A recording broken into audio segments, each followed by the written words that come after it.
Okay. Cool. So we are here for the last post actually for tonight. So yeah, if you want to still draw along, that's your last chance. Bayar is gonna model for us again in his awesome monk outfit. And Lars, the first one who talked to me on the couch, is actually gonna draw. So now you can watch the magic of Anatomy Lars doing his drawing. No, but he's actually good, but no pressure, so I don't know. Anyways, it's fine. So yeah, Hanna, thank you so much for drawing. How did you like it? I mean, I feel like, you've been part of the OG Drink and Draw crew, of course, been here since the beginning, but I feel like you enjoy being a little bit more on the pulling the strings and not being on the stage kind of side. Yeah, right? Totally. I'm more an introvert person, yeah. I can say. And I don't enjoy standing on the stage. Everyone's looking at me. That's not my thing. I like to organize things or keep in the background and just look that everything works out and just work here and there and nobody sees me. That's actually my thing. Yeah, but why is that? Is it just, do you enjoy the end result more than just being on the stage? Because I feel like you're really good once you just do the drawing in the open. You rock, you're super cool and solid. So yeah, maybe it's because I don't like the pressure. I'm always kind of afraid of everything that could happen. Okay. So I'm more okay, I'm just not doing this. I'm just being in the background and do the things I'm sure I can do. For sure, yeah. But sometimes it's good to push yourself, and you asked me to be here with you on the couch today, curious. And I said, okay, let's do this. I was wondering when I typed the message to you. I was I'm wondering what she's actually going to say, because I totally thought you might just say I don't know. So I was oh, cool, she's gonna do it. So yeah. Yeah, sometimes you have to force yourself to do things you don't want to do to learn and get better. Cool. Well, so, I'm really happy that you're talking to me here. Yeah, I took this opportunity and I'm feeling fine. So it's fine. Good. Really? No, that's so cool. Yeah, it's no big deal, but it's just not my thing. But maybe it will be sometime. Maybe it will be sometime, yeah. I feel you really are kind of like Bayar, a jack of all trades. You are really good at all kinds of things that you do. So you do the illustration stuff that you guys kind of saw before, kind of small scale illustrative portrait work and stuff like that. But you also do really big murals, literal entire rooms and walls full of painting stuff. Yeah. And then all the organization for the Drink and Draw as well. So I don't know, how do you feel about doing all this kind of different stuff and not kind of pinpointing yourself to one special thing? I like to do different stuff because at one point if I only, I know that I'm good at portraits and I draw portraits, and then at some point I'm kind of bored about it because it's kind of my comfort zone, and I'm drawing them and they look good. Sometimes they don't look good, but I kind of like that.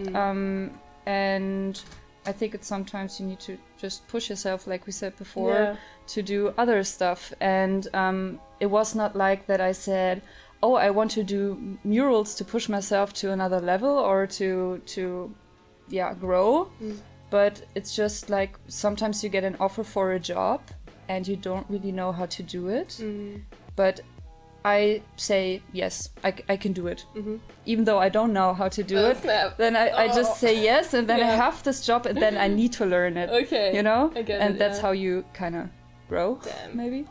And that's how I get into the mural thing. I just got a job for this with Helen together. And we actually had no idea what paint we should use, how we are going to draw this on a big scale or whatever. we just did it. And of course it was not perfect, Yeah. but it was okay. Yeah. So like job done, and you kind of maybe like freaked at a certain time, was like, shit, how am we gonna do this and like fix this or do the time thing? We had so many moments when we drew the first mural where we're like, shit, this is fucked up. How are we going to do this now? I have no idea. And then somehow we came up with a solution, and somehow it worked out. Yeah. And that's the best feeling. Okay, yeah. When you like have this big problem and then you solved it. Ah, okay. And so that's actually a cool thing, and that's the best feeling you can get after you did a job, that you did actually a good job, although you had a lot of struggle. Yep. And you learned a lot about it. Damn, okay, that's like another interesting perspective about art, actually, because I talked to Kevin, I think, about it, like that for some people art is more like problem solving, really. And I feel like you could kind of get in the boat with that, because like you said, you feel like the best feeling about having a job done is kind of overcoming all the troubles that maybe seem like so big in the moment, but then you kind of find a way to do it anyways. Yeah. And I think it's really interesting. I never really thought about it that way, I think. I mean, after a while with the mural thing, for example, you won't have this much trouble you again. Get into the routine. You get into it, and then, of course, it's also a lot of fun if you know how it works and that you know that it's going to be good and that there are no problems. But after all, at the end, it's also a nice feeling, like to know that there was a big problem and you solved it somehow. Yeah. Sure. I mean, I think it also does something with your confidence when you like take something on that you feel like is maybe above your level or like out of your comfort zone completely, and then you do it anyways, and it's okay. It's maybe not the perfect thing, but it's okay. Yeah. You're like, all right, I can, push myself, and like, it's not terrible. It's cool. It's like, I can work with that. Yeah. Yeah, I mean, at the end, everything is going to be fine. Even if you just accepted this job and it somehow didn't work out and you failed, what's going to happen? I mean, maybe you don't get the money, maybe I don't know, the client won't book you again, but I mean, that's how it is. Yeah. That's something I really admire about you, because I feel like not a lot of people have this calm view of this kind of stuff, because I, for certain, would completely freak out. I would be like, oh my god, I fucked it up and it's terrible and I did that and no, like how could I, blah blah blah, blah. But I feel like, I mean, I did a couple jobs with you together, and like especially when we had this decoration job at like the Soho house, I think we had a couple moments where we were like, oh snap, this is weird. Like it was like a Halloween party, but like big scale and a lot of decoration, not a lot of time, and Hanna was just like she's right now. You know what I think about my mom, because she used to tell me, Hanna, you're not going to die, so it's fine. Yeah. You have food, you have a bed. Yeah. So what should happen? Yeah. And that's somehow always a reminder for me when something is going wrong. Yeah. Either I have the possibility to like get mad about it and to be like super grumpy, and or I have the possibility to just say, okay, that's how it is. I'm not going to die. What is going to happen? Yeah, it's kind of fuck it attitude that you should maybe should not have always. Yeah. But at some points when you know that that this feeling is going to give you some really, really bad emotions, you should start to maybe think about, is it worth it? Is it really that bad? Like, is it really worth having like a really bad day or a week or whatever? Yeah. Yeah. It's really good. That's actually really good advice, and I feel like this is super good advice for people like of every trade, but also if you want to get into the art thing, to just like don't take it too seriously. Just like roll with it, and if it doesn't work out, you're like, okay, well, that was a try, learn something, and let's like move on with something different or whatever, or do the same thing again and be better at it. All right, we have 5 more minutes. Nice, also for you to know that, and for you guys. Oh, we didn't give Liza a theme. Oh, Do you maybe. Oh, I know one. Yeah. Like companion. Draw a companion. Like a cat or something. Like a waking companion. Oh! That would be lit. Very subtle product placement at the very end. Nice. I love it. Oh man. Yeah, but that's so cool. So, yeah. I mean, what would you say is like... Actually, I think I never asked you this before. Yeah. Like, how did you get into drawing? Like, what was it? Because I know you also studied illustration, right? At the IUD in Berlin. Yeah. Like, how did you decide to do that? What was the motivation? I don't actually know when the point came that I decided that I wanted to draw. When I went to school, even first grade, my favorite class was always art class, and I just loved it. Also, my mom used to draw a lot at home, and she bought me canvases, and I was always drawing with her. And yeah, it was just fun. So at one point in your life, you get the question from your teacher or from your parents or from your friends, what do you want to do? And I was like, drawing. Yeah. Because at this point in my life, I enjoyed it a lot. Yeah. And I drew a lot. And it never...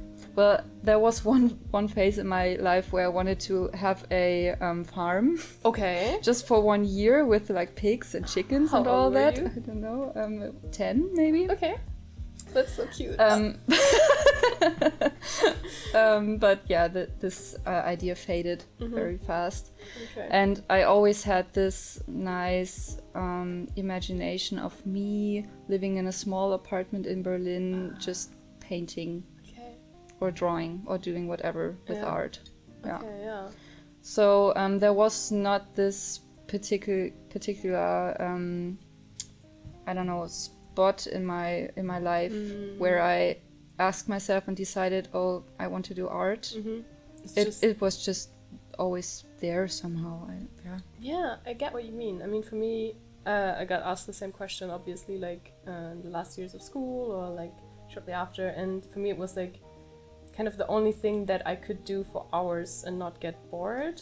So on that basis, I kind of decided to like pursue that. And that's wasn't like the big calling moment, like, oh my god, I have to do this whole life. But it was just like, you know, I really enjoy that. And I like spending time with that. And that's totally valid, like as a cause. Yeah. I think also I'm also very lucky with my mom because she always wanted to get into art more, but her parents were like, no, you need to learn like a real proper job. Yeah, a proper job. And I think right now my mom tries to give me all that space to do what I want. I mean, even if it was music or something else, she would like to do whatever you want, and I'm very thankful for that. That's really sweet. And maybe that's also a thing that kind of took me in the more into same in the nice direction or in the direction. Yeah, I feel that as well, because my mom was a lawyer and she was like, don't do that, don't study law, like whatever you do, just don't do that. Yeah, so I get it. Aww. Yeah, that's so sweet. I really love that. I'm so grateful, like I said before, for like the supportive environment that I had, and I mean you had as well. Because cool. All right, guys. Last minute actually. So I think we just can use this last minute to kind of wrap it up a bit. Yeah. So thank you so much for tuning in so far. I hope you enjoyed it. I hope you drew along. If you did, you can totally tag us on Instagram with Drink and Draw Berlin.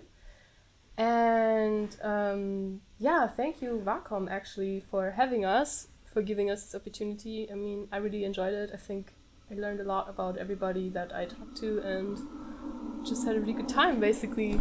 Yeah, and thank you, Aline, for your great hosting for the whole evening.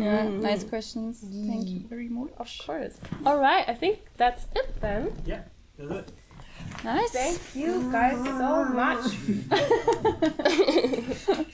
Cool. Sweet. And it's a wrap.